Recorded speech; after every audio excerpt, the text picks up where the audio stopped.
اتوار کی صبح یعنی 18 جون 2023 کی صبح ٹائٹن نامی آبدوز میں دنیا کے 5 ارب پتی سوار ہوئے، جو کہ 1912 میں ڈوبنے والے ٹائٹینک جہاز کے ملبے تک پہنچ رہے تھے۔ اس جہاز میں سوار ہونے کے لیے ہر شخص نے $2.5 لاکھ ادا کیے، جو کہ تقریباً 7.5 کروڑ پاکستانی روپے بنتے ہیں۔ ان میں 2 پاکستانی بھی شامل تھے، جن میں شہزادہ داؤد اور ان کے بیٹے سلیمان داؤد تھے۔ ناظرین، جیسے ہی یہ آبدوز سمندر میں اتری تو تقریباً 1 گھنٹہ 45 منٹ کے بعد اس کے سگنل منقطع ہو گئے اور اس نے عالمی طاقتوں کو ٹینشن میں ڈال دیا۔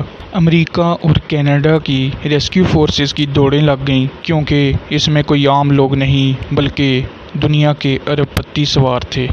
آپ کو ٹائٹینک جہاز کا بتاتا چلوں تو 1912 میں انگلینڈ کے شہر ساؤتھ ہیمپٹن سے ایک جہاز ٹائٹینک نیو یارک کے لیے روانہ ہوا۔ اس کے بارے میں ماہرین کا کہنا تھا کہ یہ سب سے بڑا اور سب سے محفوظ جہاز ہے اور اس میں دنیا کے امیر ترین لوگ سوار تھے اور اس جہاز کو نقصان پہنچنے کا کوئی سوچ بھی نہیں سکتا تھا۔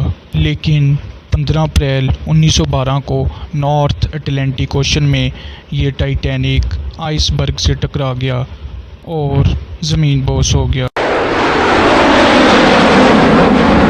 امریکہ سے روانہ ہوئی، جس میں 5 لوگ سوار تھے۔ یہ لوگ بھی ارب پتی تھے، جس طرح ٹائٹینک جہاز میں ارب پتی لوگ سوار تھے۔ ان 5 لوگوں میں کمپنی اوشن گیٹ کے CEO اسٹاکٹن رش کے علاوہ 2 پاکستانی، جن میں شہزادہ داؤد اور ان کے 19 سالہ بیٹے سلیمان داؤد سوار تھے۔ ان کے ساتھ ساتھ برطانیہ کے ارب پتی ہمیش ہارڈنگ اور فرانسیسی سیاح پال ہنری بھی سوار تھے۔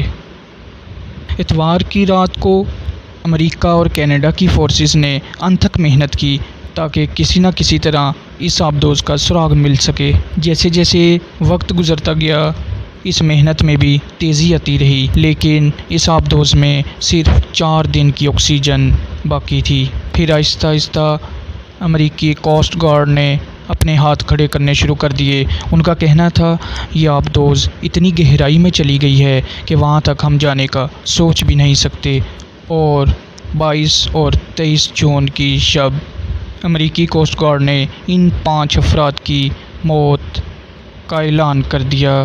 ویسے بھی ان 5 لوگوں کا بچنا تقریباً ناممکن تھا، کیونکہ اس آبدوز کو باہر سے سیل کر دیا گیا تھا اور یہ لوگ خود بخود باہر نہیں آ سکتے تھے۔ ان کے بچنے کی واحد امید یہی تھی کہ آبدوز خود بخود سطح سمندر تک آ جائے اور پھر امریکی کوسٹ گارڈ اس کو باہر سے انسیل کر دے، جس کا چانس 1% سے بھی کم تھا۔ لیکن یہاں پر یہ سوال پیدا ہوتا ہے کہ کچھ ہی دن پہلے یونان میں ایک کشتی حادثہ ہوا، جو کہ یونان کی سرحد سے صرف 80 کلومیٹر دور تھا، اور اس کے لیے یونان کی حکومت نے کوئی خاطر خواہ کوشش نہیں کی اور نہ ہی پوری دنیا نے اس کو اس طرح کوریج دی جس طرح اس آبدوز کے معاملے کو کوریج دی گئی۔ اس کی وجہ کیا تھی؟ کیا پوری دنیا میں صرف پیسے کو ہی سلام ہے؟ انسانی حقوق کی تنظیمیں اس وقت کہاں ہیں؟ اللہ تعالیٰ یونانی کشتی اور اس آبدوز میں ڈوبنے والے لوگوں کے لواحقین کو صبر جمیل عطا فرمائے۔ آپ سے ملاقات ہوگی انشاءاللہ اگلی ویڈیو میں، تب تک کے لیے اللہ حافظ۔